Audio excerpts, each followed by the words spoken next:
Hi everyone, this is Reema, your biology educator from V-Learning. So as you know that V-Learning is an online educational platform where we provide quality education for all.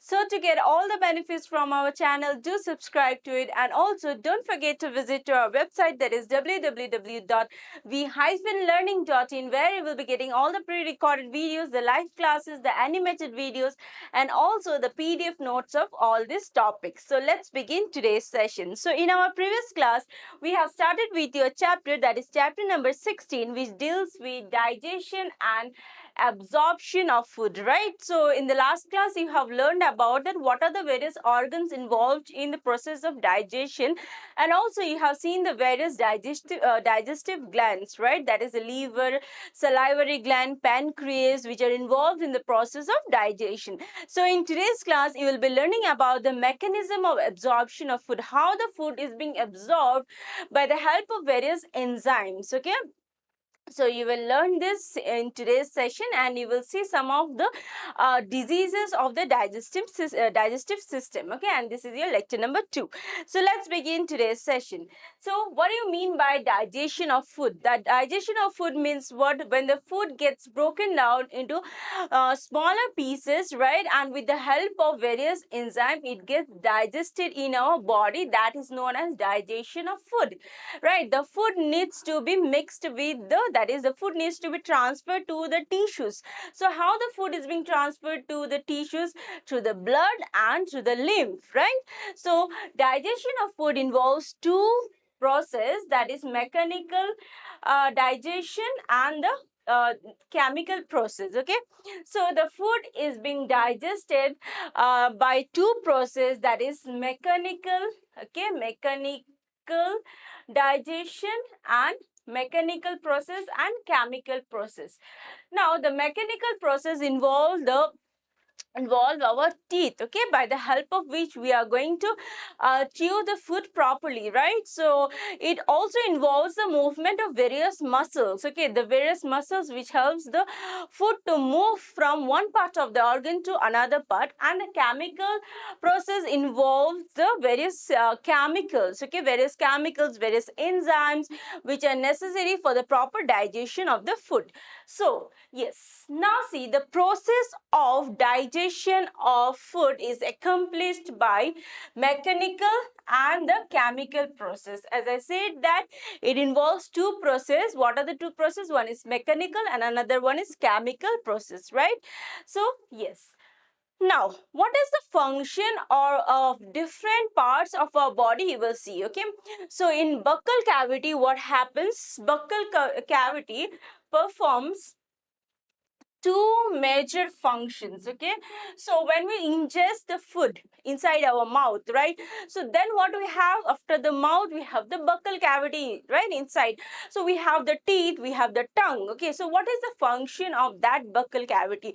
What it does? Okay, so the two major function is masticulation of food, okay, masticulation of food and facilitation of swallowing the food properly. Okay, so it helps the food to mix properly and it helps us to swallow the food properly. Okay, that is the function of the buccal cavity. Now what is the function of the teeth and the tongue? Inside the buccal cavity you have the teeth and the tongue. So what it does, with the help of with the help of saliva, masticate and mix up the food thoroughly. Okay, so what is the function of this teeth and tongue? So the teeth, it helps in grinding the food properly, right? And then in our mouth we have the saliva. With the help of the saliva, the food gets properly mixed up. Okay, that is properly mixed up thoroughly, that is masticulation takes place with the help of the saliva. Okay, next, mucus in the saliva helps in lubricating and adhering the masticulated food particles into a bolus. Okay, into a bolus. Now in the saliva, okay, in the saliva what you have in the saliva, you have the mucus. Okay, now what this mucus does, the mucus helps in lubricating. The mucus properly lubricates the food. Okay, and it helps the food to get adhered, okay, and masticate the food particles, okay, in the form of a bolus. Now the food is called as bolus. Now the bolus will be passed down to the esophagus, okay, for further digestion process. So the bolus is then then conveyed into the pharynx and then into the esophagus by swallowing or deglutition. Okay, now this is the mouth. Okay, this is the mouth. Now from here the food will come and the food will go through the pharynx. This is the pharynx, which is the common passage for the air and the food. You know that the pharynx is the common passage for the air and the food, right? It is a passage for the air also. So it is a common passage for the air and the food. So the bolus will go through the pharynx and it will reach to the food pipe or the esophagus, right?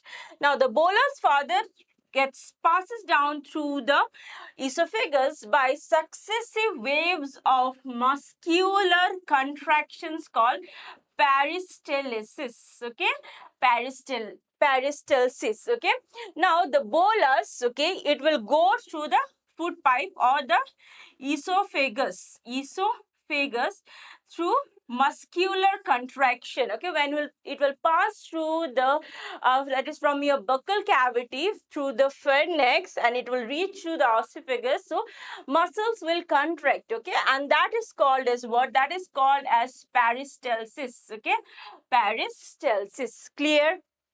Next, what happens is, in the mouth you have saliva, right? What is the function of the saliva? From where the saliva is being secreted? So the saliva is secreted into the oral cavity, right? It is being secreted into the oral cavity and it contains what? It contains electrolytes and the enzymes, that is salivary amylase and lysozyme. So what is present in saliva? Saliva is secreted where? It is secreted inside our buccal cavity, that is oral cavity, right? Yes. So saliva, what it contains? Saliva contains electrolytes, okay, and electrolytes. It contains electrolytes and what? And various enzymes, right? What are the enzymes present in saliva? The enzymes are salivary amylase, salivary amylase and lysozyme, right? These are the two enzymes which is present in the saliva. Clear? Now the chemical process of digestion is initiated in the oral cavity by the hydrolytic action of the carbohydrate splitting enzyme, the salivary amylase. Okay, now the salivary amylase, it helps in the chemical digestion of the food inside our mouth. Okay, the teeth and the tongue, it helps in the mechanical digestion, right? Now the salivary enzyme which you have in the mouth, it helps in the chemical digestion of the food. Clear? Now about 30% of starch. What is the percentage of starch? 30%. Okay, 30% of starch is hydrolyzed here with this enzyme at an optimum pH of 6.8 into disaccharide, that is maltose. Okay, so starch is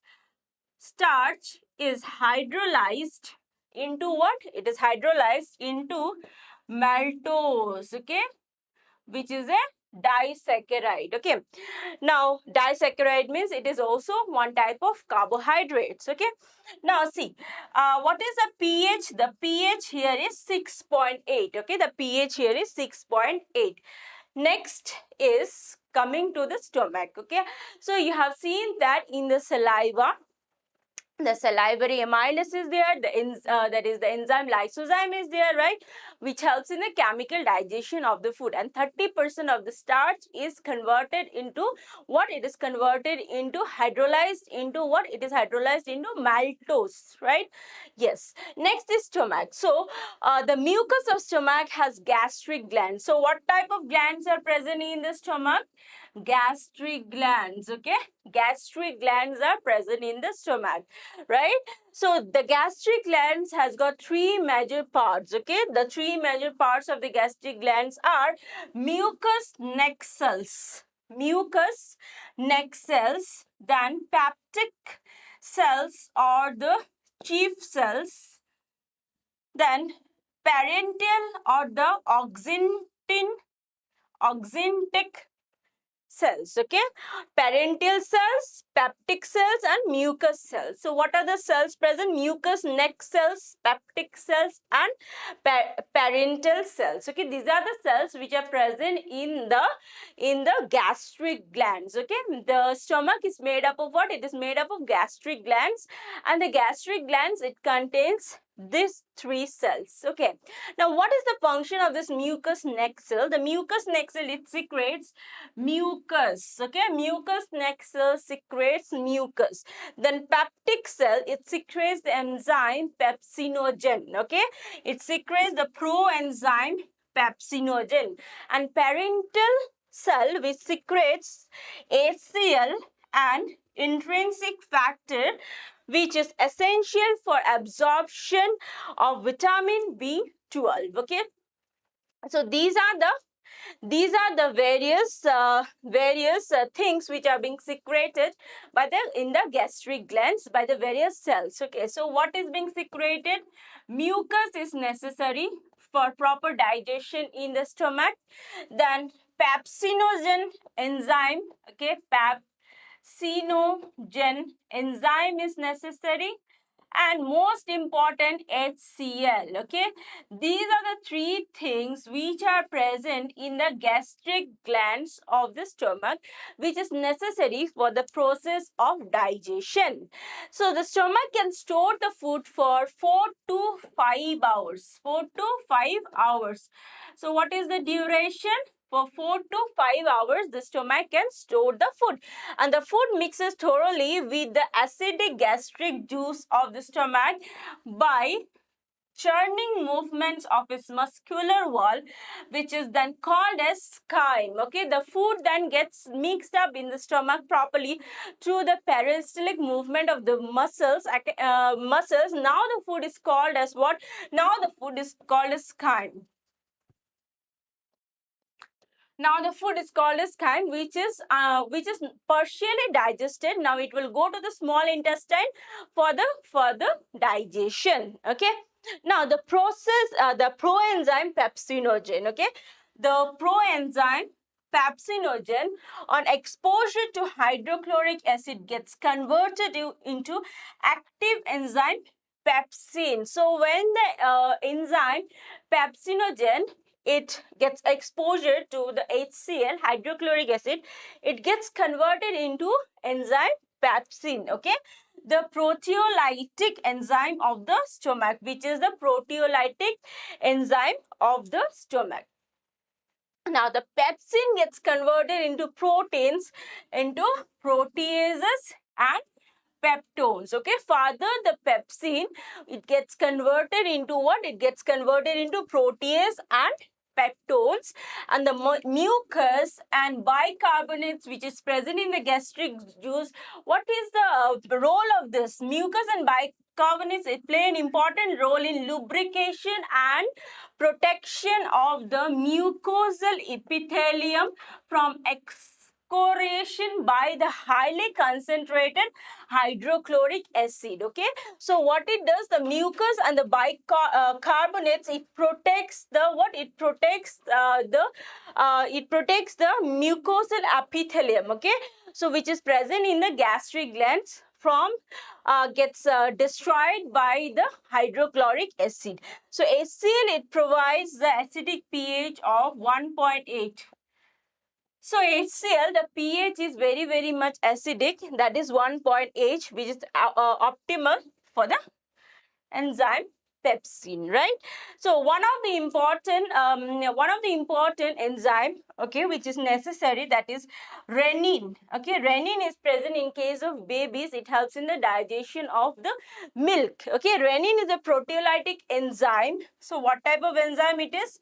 It is a proteolytic enzyme. It is found in the gastric juice of infants, okay, which helps in the digestion of the milk proteins. Okay, now small amount of lipases are also secreted by the gastric glands. Okay, so lipases are also secreted by the gastric glands, right? Now let us move into the small intestine. So far you have seen that in the buccal cavity you have the salivary, that is the saliva, which is being secreted by that is the salivary amylase, right? So next you have seen that in the stomach there are various enzymes, right? That is pepsinogen, pepsin, okay, then trypsin also will be there, okay, then HCl, hydrochloric acid, right? And what are the three gastric glands? You have seen that one is the mucus nexal, then pepsinogen, and another one is the proteotic cells, right? So this plays an important role in the proper digestion of the food in the stomach. Okay. Now let us come into the small intestine. So from the stomach, the food goes into the small intestine through the duodenum of the small intestine. Okay. Now various types of movement takes place. When the food is moving from the stomach to the small intestine, there is muscular contraction taking place. Okay, which is generated by the muscularis layer of the small intestine. Now this movements, it helps us in the proper mixing of the food. Okay, when the muscles it contracts, okay, during the movement of the food, what happens? The food can properly mix up, okay, with various secretions in the intestine and thereby facilitate the process of digestion. Okay, the bile, pancreatic juice, and the intestinal juice, these are the secretion of the small intestine. So what are the secretions of the small intestine? Bile, pancreatic juice, and intestinal juice. Okay, these are the secretions of the small intestine. So pancreatic juice and bile, they are released through the hepatopancreatic duct. So as you have seen in the last class, they have got a common transfer for the duct, that is known as hepatopancreatic duct, right? Which is being released, that is pancreatic juice and bile are being released through the hepatopancreatic duct. Now what are the various pancreatic juices? The various pancreatic juices which contains inactive enzymes like trypsin, trypsinogen, chemotrypsinogen, okay, procarboxypeptidase, amylase, lipase, and nuclease. These are the various enzymes which are being secreted by the pancreatic juice in the small intestine. Okay, now let us see that what is the function of the bile. The bile which is being released into the duodenum contains bile pigments. Okay, what are the pigments of the bile? The bile pigments are bilirubin and biliverdin. Okay, these are the two pigments of the bile, and bile also release bile salts, cholesterol, and phospholipids, but no enzymes. Okay, remember, bile does not release any enzymes. Okay, it does not release any enzymes. These are the secretions of the bile in the duodenum, that is the bile pigments are bilirubin and biliverdin, bile salts, cholesterol, and phospholipids. These are the secretions of the bile in the duodenum. So bile, what is the function of bile? It helps in emulsification of foods. Okay, that is the breaking down of the fats into very smaller molecules. Okay, so bile helps in what? It helps in the emulsification of the fats, and it also activates the enzyme lipase. Okay, so it also activates the enzyme, that is lipase, right? So this is the function of what? This is the function of the bile and the pancreatic juice in the small intestine. Okay, how they help in the process of digestion. Now, what happens? The breakdown of macromolecules occurs in the duodenum region of the small intestine. So where everything is happening, the breakdown, everything happens in the duodenum region of the small intestine. So what happens here? The simple substance is being absorbed in the jejunum and ileum regions of the small intestine. Okay, so the simple substances breakdown is taking place where? Breakdown is taking place in the duodenum. Okay, duodenum of the small intestine, whereas the substances are being absorbed. Okay, substances are being absorbed in the jejunum and the ileum. Substances are being absorbed where? In the jejunum and the ileum. Okay, now the undigested food, what happens to the undigested food? It will go to the large intestine, right? And it will release as what? As the fecal matter. So what is the function of the large intestine? So the large intestine function is absorption of some water, minerals and certain drugs. Okay, so what it does, it absorbs the water, it absorbs the minerals and the drugs. Okay, and it also secretes what? Mucus, which helps in adhering the waste particles together and lubricating it for easy passage. Okay, so it also secretes what? It also secretes mucus, which helps in removal of our waste materials easily from the body. So the undigested and the unabsorbed substance, which is called the fecus, which enters into the cecum and then goes to the rectum where it is absorbed. Okay, now in that case, what happens? The peristaltic movement of the muscles also taking place. Okay, now finally, after being absorbed in the that is, it is temporarily stored in the rectum. Okay, so in the rectum it is stored till defecation. Okay, then it is released through the anus, right?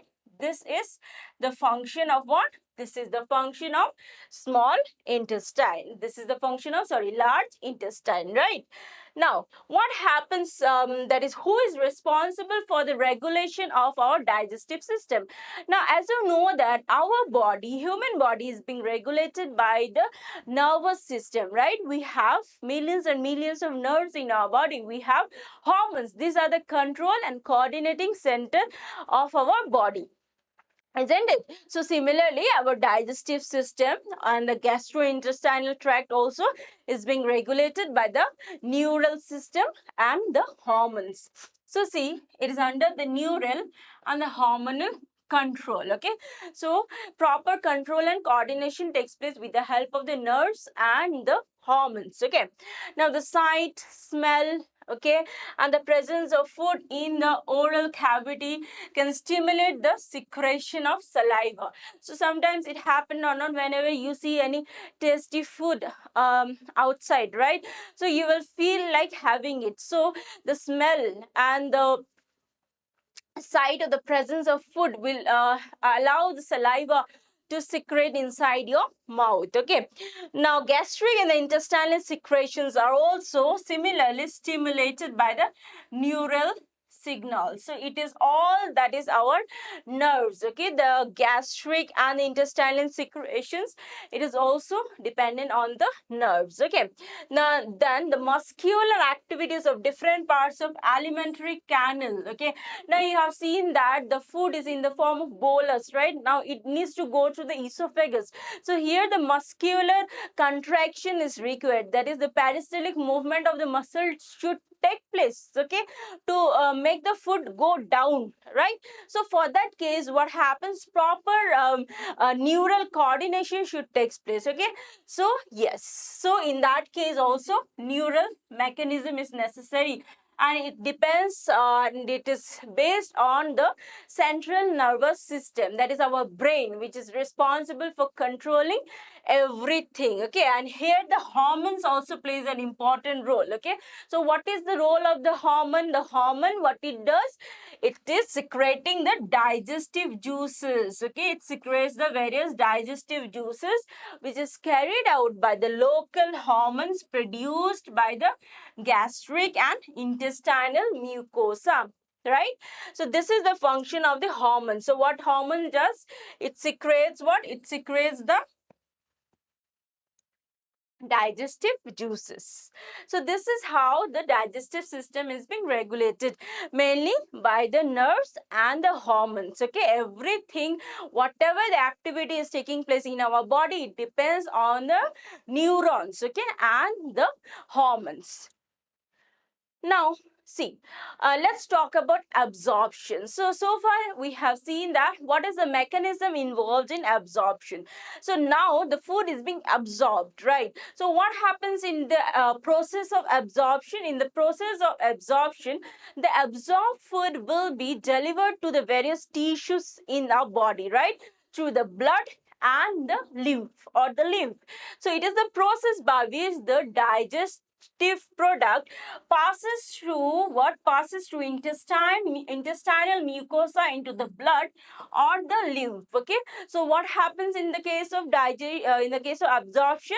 The digested food, now it will go where? It will go to the blood and to the lymph. Okay, now in that process it requires what? It requires active, passive or facilitated transportation mechanism.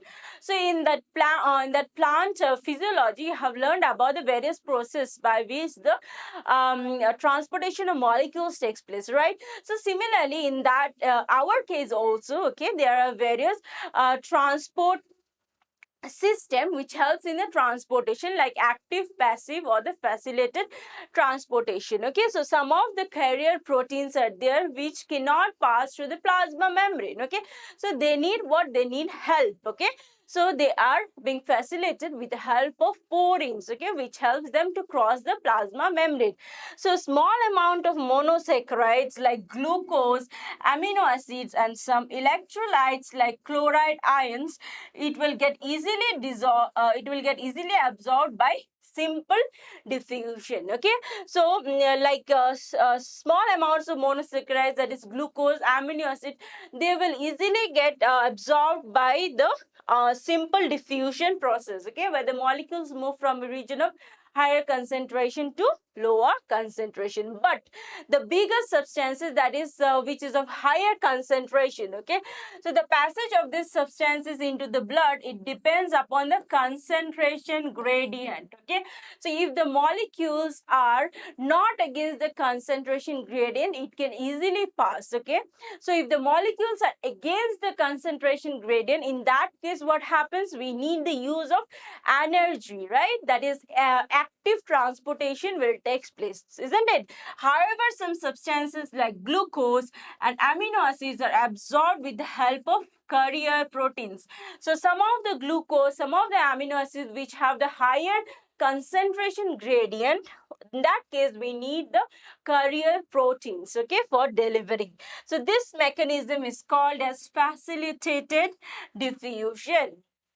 Right, this is about the absorption process. Now maximum absorption, it takes place in the small intestine. Okay, absorption is taking place in all parts of the that is all the parts which is involved in the process of digestion, but maximum absorption, it takes place where? It takes place in the small intestine. Okay, now see what happens in the mouth.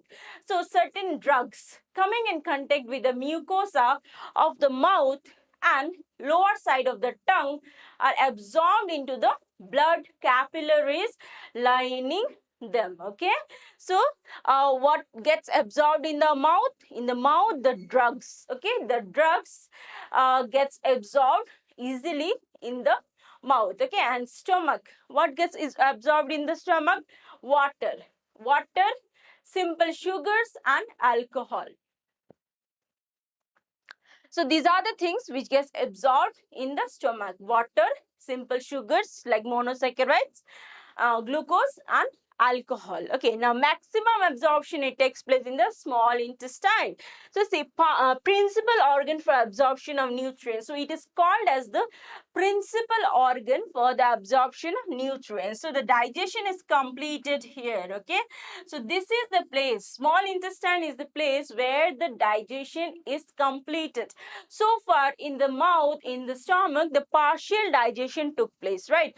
But the digestion will be completed in the small intestine. So here what happens, that is the products of digestion, such as glucose, fructose, okay, fatty acid, glycerol, amino acid, all are being absorbed by the intestinal mucosa, and it is being sent to the blood or to the lymph. Clear? Now you know that what happens in the large intestine. What about the undigested food? Where they will go? The undigested food, it will go to the large intestine, right? In the large intestine also the absorption takes place. So what is being absorbed in the large intestine? Water, okay, water and some minerals and drugs. So absorption of water, minerals and drugs, it is taking place where? It is taking place in the large intestine. So these are the various organs which are responsible for absorption of the nutrients. Clear? So this is all about the absorption, how it is taking place. So the absorbed substances finally reach the tissue. Now the absorbed substances, whatever the substances are being absorbed by the intestinal mucosa, it will reach to the tissues, right? Through the blood or to the lymph. And that is called as what? This process is called as assimilation. Clear? This process is called as assimilation. The digestive waste solidified into coherent feces in the rectum initiate a neural reflux causing a urge or desire for its removal. So the waste material, that is the fecal materials, are being released through the rectum, okay, through the anus from the rectum. Now see, the ejection of the feces to the outside through the anal opening is also involving a voluntary process. That is a voluntary movement of the muscle should take place. Okay, here also it involves the mass peristaltic movement. Okay, the movement of the fecal matters from our body, it also needs what? It also needs the peristaltic movement of the muscles. Okay, so this is all about the process, how the absorption is taking place in the body and how the waste materials are being removed from the body. Now see, let us study some of the disorders of the digestive system, which is the last topic of this chapter. Now see, our digestive system, we human being, our body is being infected by what? Sometimes it will get infected with a bacteria or the virus, right? We call it a bacterial or viral infection, isn't it? So similarly, our digestive system also gets affected by the bacteria or the viruses. Okay, so when it gets affected with the bacteria or the viruses, it will cause abnormality to our digestive system. So what are the various disorders? Number one, yes, the infections are also caused by parasites of the intestine like tapeworm, roundworm, threadworm, hookworm, pinworm. Okay, so these are the various worms which can cause infection to your gastrointestinal tract or to the digestive system. So some of the disorders are like jaundice. So what happens in the jaundice? The organ which is infected in the jaundice is the liver. Okay, the liver is being affected in the jaundice. So the skin, the eyes will turn yellow because more amount of bile will be getting deposited. Okay, the pigment, that is more amount of bile is being getting deposited in the liver. It will not be removed. Okay, it gets deposited. So because of which the liver will be affected, and your eyes and your skin, which will turn yellowish in color. Next is vomiting. Okay, what is this vomiting? It is the ejection of the stomach contents through the mouth.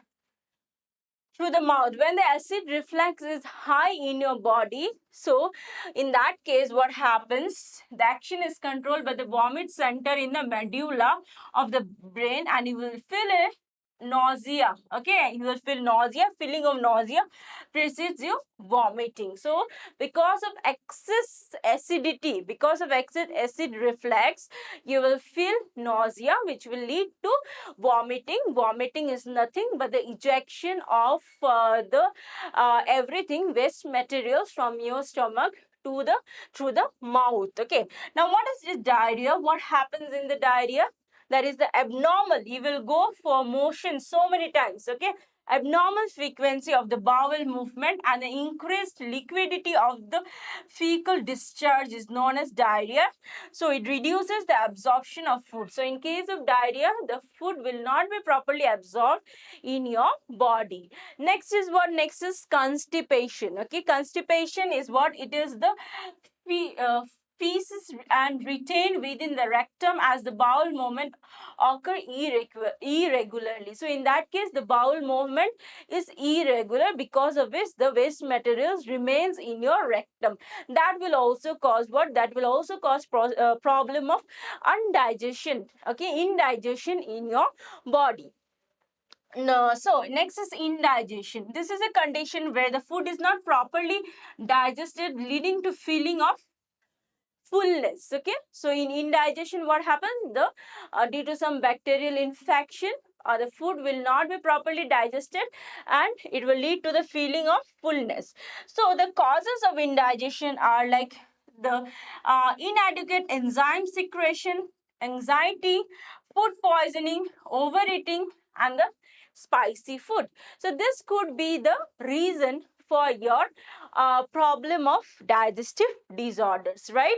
So in today's session, what we have completed the mechanism of how the food is being digested and absorbed in your body, and also you have learned about the various digestive disorders, right? So I hope you have understood this chapter, whatever is discussed in today's session. So if you like this video, do like it and also share it with your friends. I'll meet you in my next class, where I will be starting with your chapter number 17.